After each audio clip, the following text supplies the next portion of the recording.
Dalam hidup, setiap hal yang terjadi, entah itu hal baik atau buruk, semuanya pasti memiliki pelajaran di baliknya. Sekalipun itu adalah hal paling menyakitkan dalam hidup kita. Dan Bara selalu belajar satu hal dari pengalaman terburuknya selama ini, kehilangan kakaknya, Ririn Anindya Pratama. Itu adalah hal terburuk yang pernah ia alami selama ini, dan semoga jadi yang terakhir. Bara belajar banyak hal dari kehilangan kakaknya. Belajar tentang pentingnya saling perhatian di dalam sebuah keluarga. Belajar untuk lebih bisa menurunkan ego, menyudahi gengsi, dan lebih jujur akan perasaan kita. Bara dulu begitu gengsi mengatakan bahwa ia sayang pada kakaknya. Bara malu jika harus menunjukkan rasa sayangnya itu secara terang-terangan. Dan hal itu adalah penyesalan terbesarnya. Sampai akhir hidup sang kakak, Bara tidak diberi kesempatan menyampaikan rasa sayangnya tersebut. Maka dari itu, di hubungannya kali ini dengan Nara, Bara ingin menyingkirkan gengsinya sejauh-jauhnya. Bara ingin terus terang akan perasaannya, dan Bara bersyukur ia bisa. Bara mengelus dengan penuh sayang nisan yang bertuliskan nama kakaknya tersebut. Ia kini sedang berada di makam sang kakak, mengunjunginya karena rasa rindunya yang sudah mulai menumpuk. Bara tak pernah membawa bunga. Hal itu ia lakukan karena semasa hidup kakaknya tidak pernah menyukai bunga berjenis apapun. Gue rindu, adunya dengan suara pelannya, hampir seperti bisikan. Lama Bara terdiam sambil memandangi nisan kakaknya tersebut. Selalu seperti itu. Bara akan datang ke makam kakaknya sebulan sekali. Berdiam diri di situ, membersihkan makam kakaknya lalu mengirim doa. Dan Bara tidak pernah bosan untuk mengucapkan satu hal setelahnya. Gue sayang banget sama lo. Sayang banget. Lama Bara mencium batu nisan kakaknya. Sesuai kebiasaannya setelah berdoa, ia akan melakukan hal itu, menyampaikan rasa sayangnya yang dulu tak sempat tersampaikan karena gengsinya. Bara beranjak berdiri, mulai melangkah pergi meninggalkan area pemakaman. Memang benar apa kata orang, bahwa perpisahan paling menyakitkan itu adalah kematian. Bara mengendarai mobilnya dengan kecepatan sedang. Di jam segini jalanan cukup padat, banyak pekerja kantoran yang keluar untuk makan siang. Dan Bara juga merasa lapar. Membelokkan mobilnya, Bara sangat hafal jalan yang kini ia lewati. Jalan menuju kampus Nara. Bara memperlambat laju kendaraannya, mengambil ponselnya dan mendel nomor seseorang. Loudspeaker menyala. Tak lama kemudian, terdengar nada sambung dari orang yang ia telepon.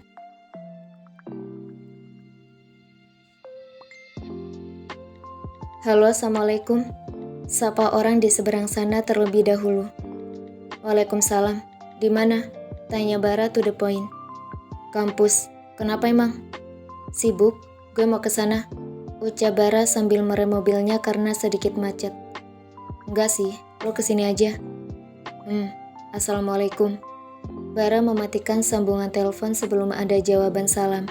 Ia sudah berada di dekat kampus Nara. Mobilnya memasuki area kampus.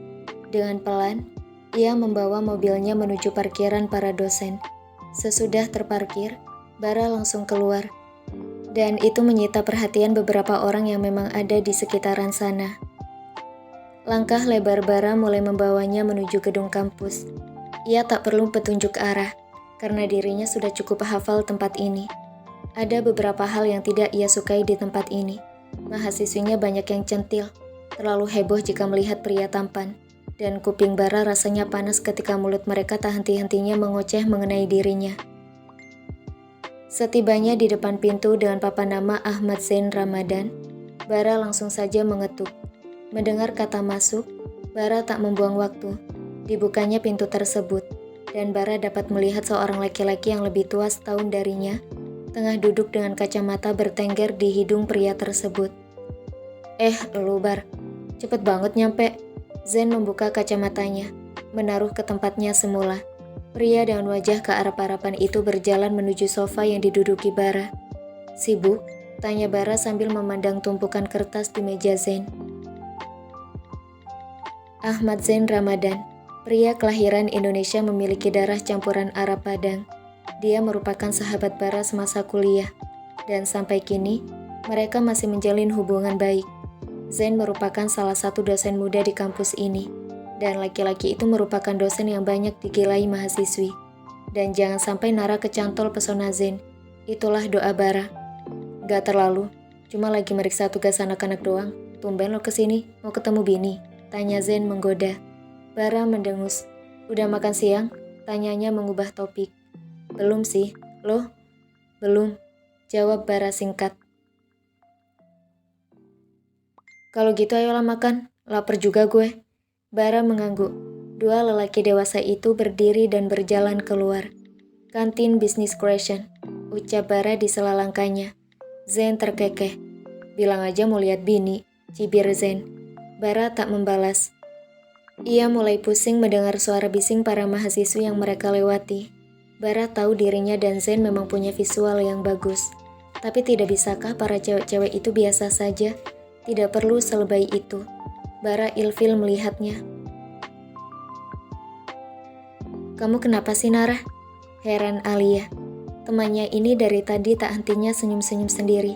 Sudah ditanyai Caca, tapi malah tambah seperti orang gila. Woi, kerasukan loh, teriak Caca. Tidak terlalu kencang tapi mampu mengalihkan perhatian Nara. Apa sih Ca, teriak-teriak? Heran Nara sambil mengusap kupingnya. Lo sih gak jelas, ngapain senyum-senyum kayak tadi? Caca mendelik sebal pada Nara. Kepo, cibir Nara. Membuatnya benar-benar ingin menumpahkan kuah baksonya ke kepala Nara. Caca membuka mulut, bersiap ingin membalas. Tapi segera urung ketika mendengar suara gaduh dari para penghuni kantin. Gila, ganteng banget. Siapa itu? Omo-omo, mereka model atau artis?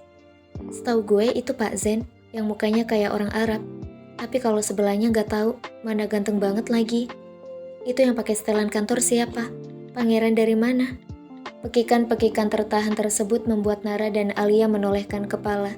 Sementara di depannya, Caca sudah menganga dengan tidak elitnya. Nara melotot ketika ia sudah bisa menangkap hal apa yang membuat si isi kantin heboh. Mulutnya menganga tak percaya, dan ia segera membekapnya. Dan hal yang membuatnya tidak bisa berkedip adalah ketika sepasang mata tajam itu menyorot tepat ke bola matanya. Nara linglung sebentar, lalu cubitan kecil di tangannya menyadarkannya. Caca yang sudah beralih duduk di samping Nara, berbisik dengan sangat pelan. Laki lo ngapain di sini ngap? Tanyanya dengan heran. Nara menggeleng tidak tahu. Aku juga nggak tahu.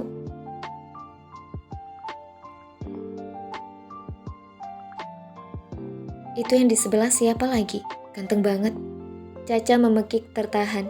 Nara kembali memfokuskan pandangan kepada Bara, yang kini semakin dekat dengannya. Mereka siapa? Celetuk Alia yang mampu menyadarkan Nara dan Caca dari rasa kekagetan. Nara gelagapan. Tanpa menjawab pertanyaan Alia, perempuan itu dengan cepat memposisikan badannya benar-benar membelakangi Bara.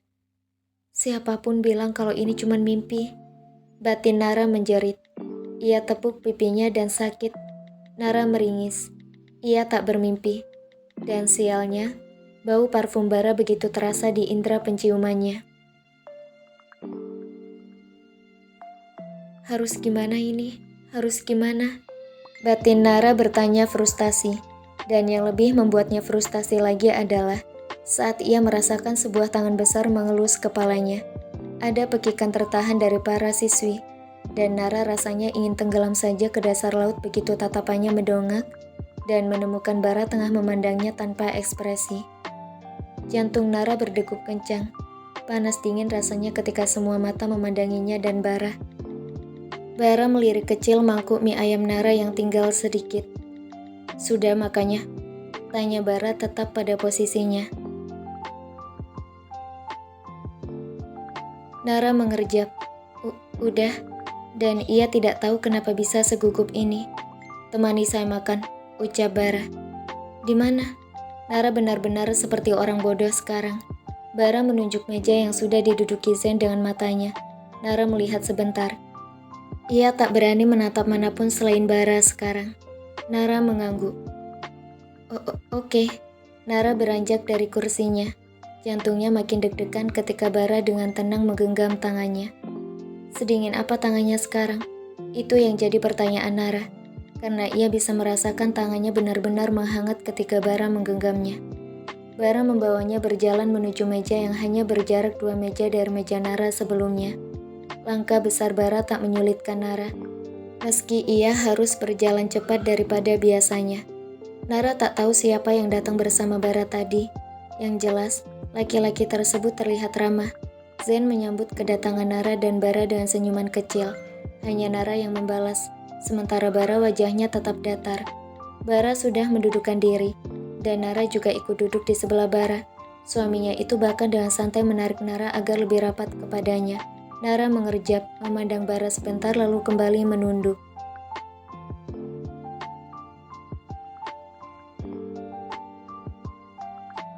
Mau pesan apa? Tanya Zen kepada Bara. Seorang pelayan kini tengah menunggu di meja mereka. Nasi goreng, singkat Bara. Tangan satunya masih tetap bertengger apik di pinggang Nara. Nasi goreng sama mie ayam, Mbak, ucap Zen menyebutkan pesanannya dan juga Bara. Pelayan tersebut mengucapkan kalimat untuk menunggu sebentar. Lalu setelah kepergian pelayan tadi, meja yang ditempati mereka bertiga kembali hening.